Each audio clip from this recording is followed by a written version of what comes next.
చూపులతో పోషించగలిగినటువంటి తత్వం కాబట్టి, చూపులతో ఆవిడ ఇలా చూసి రక్షించగలిగినటువంటి తల్లి కాబట్టి ఆవిడ్ని మీనాక్షి అని పిలుస్తారు.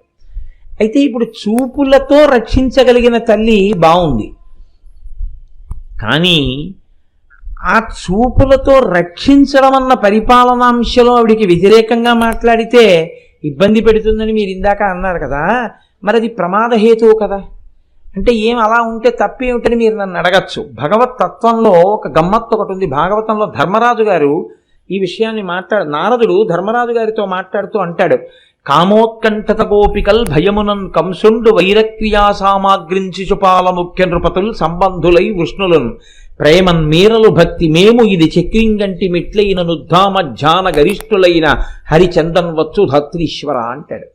భగవంతుడి విషయంలో ఉండే లక్షణం ఏమిటంటే కామోత్కంఠత గోపికల్, కామంతో గోపికలు పొందారు. వైరక్రియా సామాగ్రించి శిశుపాల ముఖ్య నృపతులు, వైరంతో శిశుపాలాదులు పొందారు. కాకపోతే ఆ వైరంతో బతకడం అనేటటువంటిది చాలా అసహ్యంగా ఉంటుంది. భక్తితో అమ్మవారిని చేరడం వేరు, వైరంతో చేరడం వేరు. వైరంతోనైనా భగవన్నామాన్ని తలుచుకోవడం, అమ్మవారు మాత్రం ఏదో ఒక రూపంగా నన్ను తలుచుకుంటున్నాడు కదా అని అనుగ్రహిస్తుంది.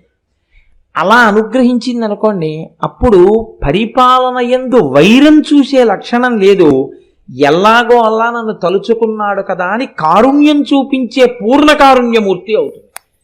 అప్పుడు ఆవిడికి మామూలు అధికారులందరూ ఎలా అయితే తమకి వ్యతిరేకంగా మాట్లాడితే కోపగించి తమ కింద వారిని ఇబ్బంది పెడుతుంటారో అలా ఇబ్బంది పెట్టేటటువంటి లక్షణం కాకుండా, తనకి వ్యతిరేకంగా మాట్లాడిన వారి పట్ల కూడా ఏదో రకంగా నా పేరు ఎత్తాడు కదరా అంతే చాలని రక్షించే తత్వం ఉంటే అప్పుడు ఆమెది పరిపూర్ణమైన మాతృత్వంతో కూడిన స్వరూపం అవుతుంది.